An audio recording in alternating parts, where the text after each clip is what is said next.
장 1절부터 13절입니다. 모세가 구스 여자를 취하였더니 그 구스 여자를 취하였으므로 미리암과 아론이 모세를 비방하니라. 그들이 이르되 여호와께서 모세와만 말씀하셨느냐 우리와도 말씀하지 아니하셨느냐 하매 여호와께서 이 말을 이루셨더라. 이 사람 모세는 온유함이 지면의 모든 사람보다 더하더라. 여호와께서 갑자기 모세와 아론과 미리암에게 이르시되 너희 세 사람은 회막으로 나아오라 하시니 그 세 사람이 나아가매 여호와께서 구름 기둥 가운데로부터 강림하사 장막문에 서시고 아론과 미리암을 부르시는지라. 그 두 사람이 나아가매 이르시되 내 말을 들으라. 너희 중에 선지자가 있으면 나 여호와가 환상으로 나를 그에게 알리기도 하고 꿈으로 그와 말하기도 하거니와 내 종 모세와는 그렇지 아니하니 그는 내 온 집에 충성합니다. 그와는 내가 대면하여 명백히 말하고 은밀한 말로 하지 아니하며 그는 또 여호와의 형상을 보거늘 너희가 어찌하여 내 종 모세 비방하기를 두려워하지 아니하느냐. 여호와께서 그들을 향하여 진노하시고 떠나심에 구름이 장막 위에서 떠나갔고 미리암은 나병에 걸려 눈과 같더라. 아론이 미리암을 본즉 나병에 걸렸는지라. 아론이 이에 모세에게 이르되 슬프도다 내 주여 우리가 어리석은 일을 하여 죄를 지었으나 청하건대 그 벌을 우리에게 돌리지 마소서. 그가 살이 반이나 썩어 모태로부터 죽어서 나 혼자 같이 되지 않게 하소서. 모세가 여호와께 부르짖어 이르되 하나님이여 원하건대 그를 고쳐 주옵소서. 아멘. 불평과 원망처럼 시기와 질투의 문제도 하나님의 은혜와 인도에 대한 도전이기도 합니다. 하나님은 이런 이슈에 대해서 굉장히 중요하게 다루십니다. 먼저 오늘 우리가 읽은 성경에서 놓쳐서는 안 되는 부분이 있습니다. 1절을 보면 미리암과 아론이 모세가 구스 여자와 결혼한 것에 대해서 비방을 합니다. 그런데 그 다음에 어떤 말을 하냐면 여호와께서 모세와만 말씀하셨느냐 우리와도 말씀하지 아니하셨느냐 이렇게 말을 합니다.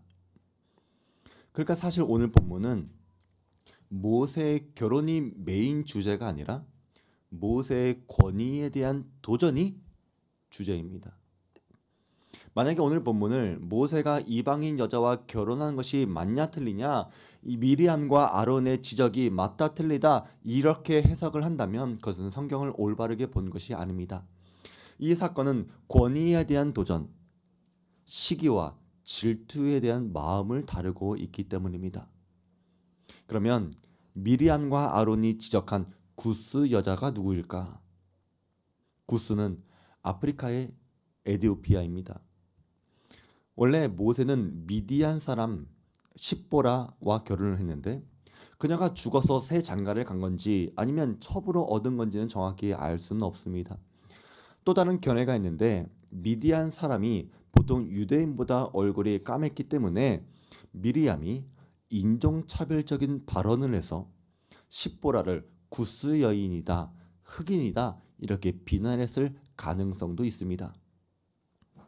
어쨌든 그동안 아무 문제가 없다가 왜 갑자기 이 순간에 미리암과 아론이 이 결혼을 가지고 문제를 삼았을까? 모세의 재혼이라든지 구스 여인을 첩으로 얻었다든지 이런 것들은 율법에 어긋난 죄는 아닙니다. 모세가 받았던 십계명에는 이방인과의 결혼을 금지하는 내용이 없었기 때문입니다. 불신자, 이방인과 결혼하지 말라라고 하는 이 명령은 나중에 이스라엘 백성들이 가나안에 들어가게 되면 그때 하지 말아야 할 규례였던 것이지 아직 광야의 때에 적용할 것은 아닙니다. 그렇다면 그럼 가나안에서 적용해야 될 율법을 지금부터 적용할 것인가? 나중에 가서 적용할 것인가? 이것을 따질 필요도 없습니다. 왜 그렇습니까? 이 사건은 모세의 결혼이 핵심이 아니기 때문입니다. 12장 1절에 히브리어 성경은 이렇게 시작을 합니다. 그녀가 말했다. 여기서의 그녀는 미리암입니다. 그러니까 이 에피소드를 주도한 사람이 미리암인 것입니다. 대제사장 아론은 그저 누이 미리암의 주장을 따르는 것입니다. 그래서 나중에 하나님의 진노를 받게 되는 사람도 미리암입니다. 모세의 결혼과 미리암과 아론의 반역은 어떻게 보면 가정사입니다. 시므이가 옳게에 대해서 문제를 제기한 것입니다. 하지만 이 일은 단순히 가정에서의 일이 아닙니다. 앞에 11장과 연결해서 봐야 합니다. 11장 어떤 일이 있었습니까? 모세가 하나님께 불평했을 때 하나님은 모세를 도와줄 70명의 장로들에게 하나님의 영을 부어주시면서 모세를 돕게 하셨습니다. 그런데 지금까지 모세를 도와주었던 사람이 누구였습니까? 친형제, 가족이었던 미리암과 아론이었다는 것입니다. 이 세 명이 이스라엘을 이끌어왔습니다.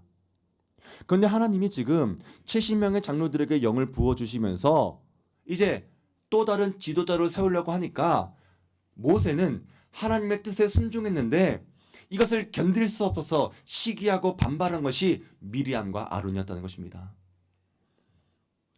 사실 우리는 권위와 혜택을 나누어 가져야 할 때 우린 그것을 싫어합니다.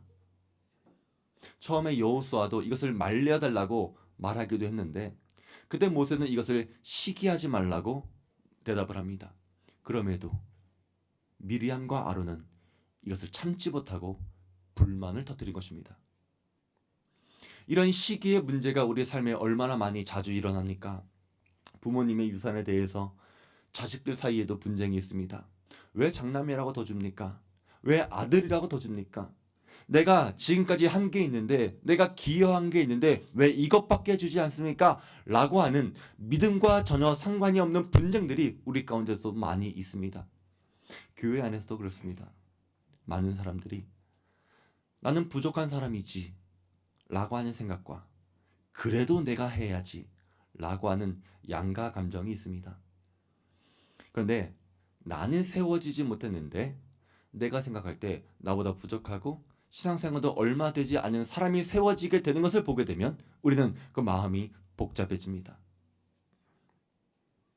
마음이 복잡한 것은 죄는 아닙니다. 하지만 이 문제를 어떻게 풀어가는가에 따라서 죄가 될 수도 있습니다. 여러분은 대부분 미리암과 아론의 방식으로 이 문제를 풀어가고 있지는 않습니까? 이런 방식은 우리의 신앙에도, 교회에도, 가정에도, 직장에도 부정적이고 악한 영향을 미치게 될 것입니다. 또 우리는 내 마음에 무엇인가가 마음에 들지 않으면 그 마음을 감추려고 다른 일을 가지고 와서 비난을 합니다. 이런 해결 방법도 도움이 되지 않습니다. 원래 시기심의 문제는 아주 교묘하기 때문에 자신의 정체를 드러내지 않습니다. 미리암과 아론이 제기한 문제도 모세의 결혼을 가지고 와서 자신들의 시기와 질투를 감추려고 했습니다. 또 한 가지, 미리암과 아론은 이 문제를 정당하게 모세에게 가지고 와서 말한 것도 아니었습니다. 또 하나님께 이 문제를 가지고 나가서 하나님께 이 문제를 다스려 달라고 기도한 것도 아니었습니다. 이 사람들은 뒤에서 비방을 했습니다. 그래서 유진 피터슨의 메시지 성경을 보면 이 구절을 이렇게 번역합니다. 미리암과 아론은 모세의 구스 출신 아내의 일로 모세의 뒤에서 모세를 비방하였다. 뒤에서 하는 말들은 돌고 돌아서 공동체 전체를 불신하게 만들고 나중에는 모두가 무너지게 될 것입니다. 특히 지도자에 대한 비판은 더욱더 파괴적입니다. 미리암과 아론은 여호와께서 모세와만 말씀하셨느냐? 우리와도 말씀하지 아니하셨느냐라고 하면서 나도 선지자인데 나도 리더인데 모세가 너무 독단적이라고 모세가 너무 이기적이라고 비난을 했습니다. 그런데 이것은 하나님께서 모세를 세우시고 모세를 부르신 그 소명 자체를 무시하는 언행이었습니다. 안 그래도 모세는 사람들의 원망과 불평 때문에 지쳐 있는데 가족들로부터 누이와 형으로부터 비난을 받게 되었을 때 얼마나 그 마음이 힘들었겠습니까? 그런데 그 순간 모세를 주목하시기 바랍니다. 이 사람 모세는 온유함이 지면의 모든 사람보다 더하더라. 여기서 온유하다라고 하는 말은 히브리어로 아나우라고 하는 단어인데 이 단어에는 비천하다, 억압되었다라고 하는 뜻이 있습니다. 그래서 모세가 온유했다라고 하는 말은 그냥 모세의 마음이 부드러웠기 때문에 참았다 이 내용이 아니라 모세가 자신을 하나님 앞에서 비천한 종으로 여겼다라고 하는 의미가 있는 것입니다. 이 아나우, 온유라고 하는 단어가 시편에서는 이렇게 번역이 됩니다. 하나님을 찾는 자, 겸손한 자. 여호와께서 겸손한 자들은 붙드시고 악인들은 땅에 엎드려 뜨리시는도다. 여호와께서는 자기 백성을 기뻐하시며 겸손한 자를 구원으로 아름답게 하심이로다. 그래서 모세는 가족들의 비난을 들었을 때 자신을 하나님 앞에서 겸손한 자로 서 있기를 원했고 묵묵히 그들의 불평의 소리를 들었고 하나님을 찾았습니다. 그것이 모세의 온유함이었습니다. 우리가 모세였다면 어떻게 했겠습니까? 같이 싸우거나 화를 내거나 큰 소리를 치지 않겠습니까? 어쩌면 자기 탓을 할지도 모릅니다. 내 탓이야. 내가 부족해서 그래. 내가 덕이 없어서 그래. 내가 능력이 없어서 그래. 하고 자신감을 잃어버릴지도 모릅니다. 그냥 성경은 여러분이 같이 화를 내거나 자신감을 가지라고 말하는 것이 아니라 하나님을 찾으라고 말하고 있습니다. 왜냐하면 하나님은 우리의 간구를 들어주시는 분이시기 때문입니다. 하나님은 들으시고 판단하시고 행동하십니다. 미리암과 아론이 모세를 비방할 때 하나님은 그 말을 들으셨습니다. 여호와께서 이 말을 들으셨더라. 하나님께서 갑자기 모세와 아론과 미리암 세 사람 사이에 간섭하신 것입니다. 얼마나 놀라운 일입니까? 여러분이 개인적이고 일상적인 이야기를 나누면서 어떤 사람 뒷담화를 하는데 하나님께서 갑자기 들으셨다고 개입하신다고 생각해 보세요. 얼마나 놀라겠습니까?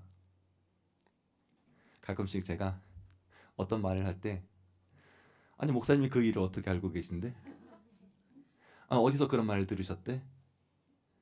교회차를 타고 갈 때 혹은 목장 모임을 가지면서 자기들끼리 한 말인 줄 알았는데 목사님이 갑자기 그 이야기를 하면서 개입하니까 간섭하니까 당황하는 거예요. 그러면서 말하는 사람을 찾습니다. 누가 말했어? 집사님이야? 권사님이지? 근데 그런 걸 보면 참 재밌습니다. 저는 혹시나 해서 툭 던져본 말인데 정말 그렇게 되는 거 보니까 신기한 걸 보고서 또 여러분이 찾는 걸 보면서 야 누가 걸릴까? 누가 걸릴까? 궁금하기도 합니다. 어쨌든 아무도 모를 줄 알았는데 목사님이 간섭하면 개입하면 여러분이 당황하는 것처럼 여러분이 누군가를 비방하는데 뒷담화하는데 하나님이 개입하신다면 얼마나 놀라겠습니까? 하나님은 지금 그들 대화를 끊으십니다.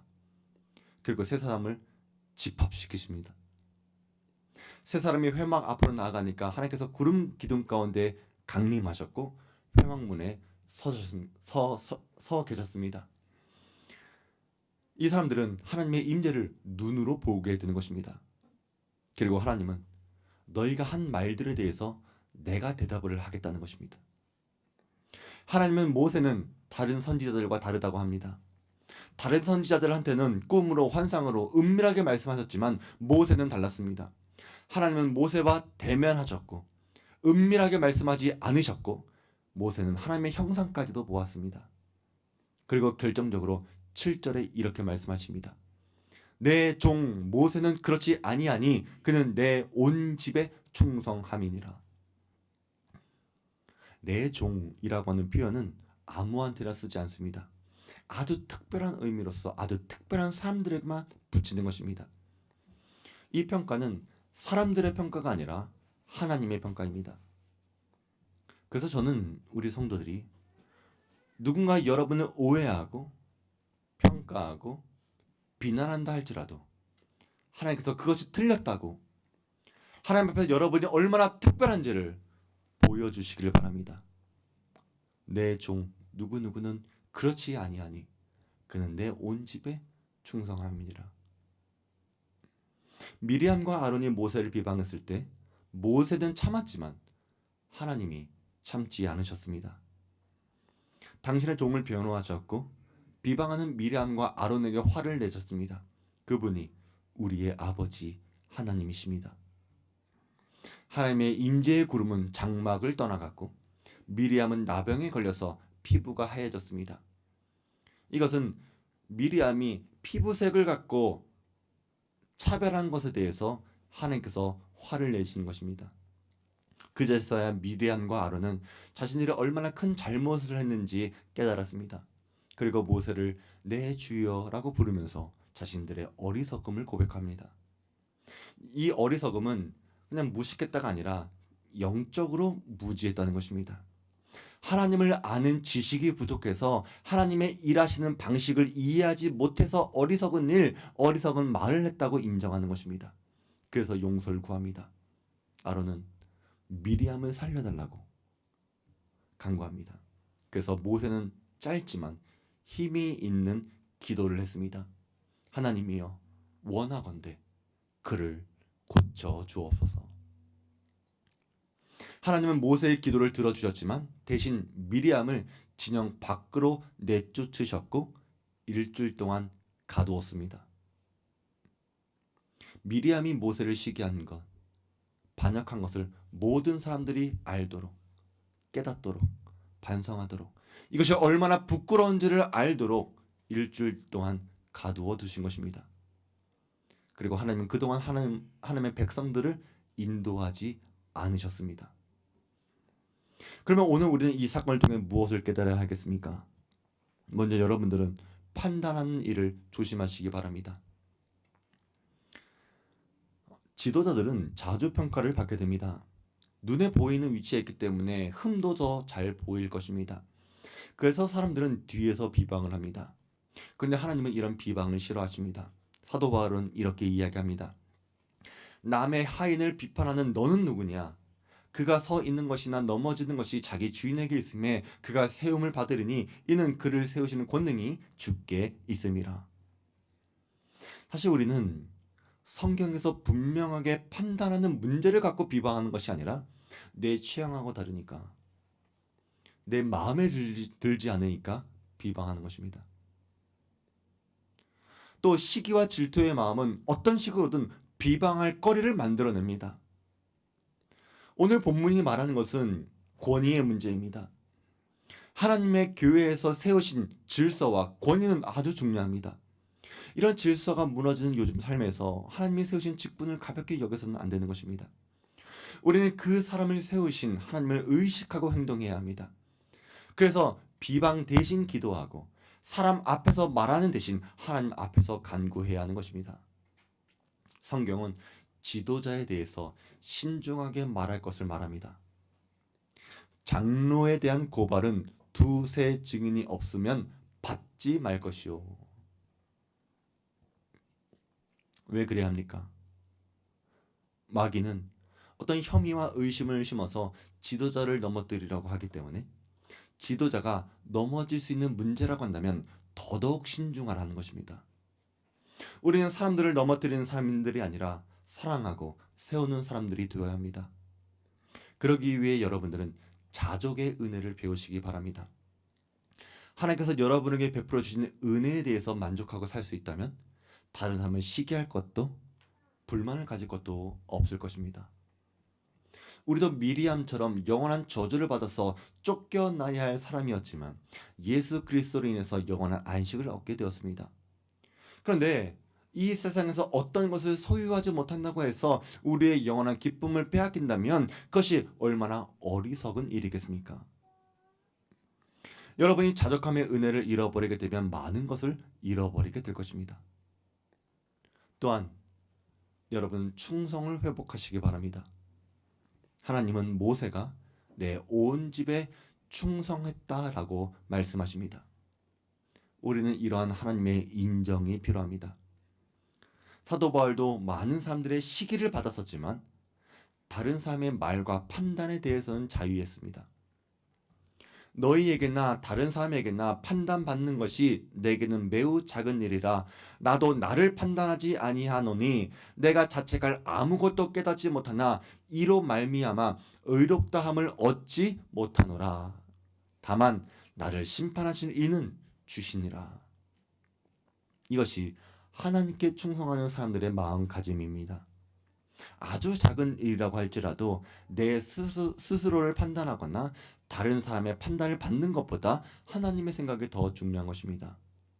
우리가 매번 사람들의 평가와 뒷말 때문에 마음이 상하게 되면 하나님께 충성하기 어렵습니다. 미리암과 아론은 자신의 권위가 훼손되는 것 같고 위치도 역할도 빼앗기는 것 같아서 모세의 결혼을 트집잡아 모세를 비방했습니다.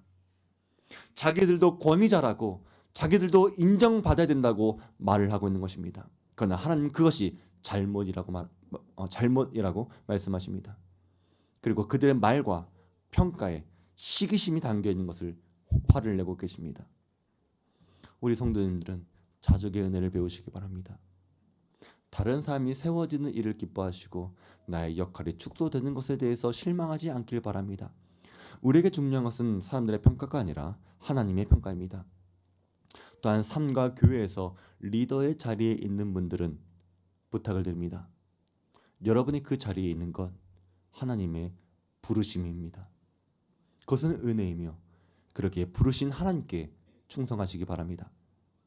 나 스스로 부족하다 생각이 되어지겠지만 하나님께서 여러분을 부르신 뜻은 여러분의 생각과 여러분의 마음보다 훨씬 더 크십니다.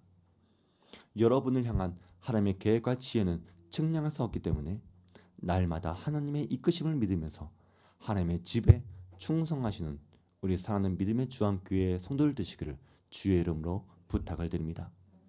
우리 말씀을 기억하면서 우리 찬양하겠습니다.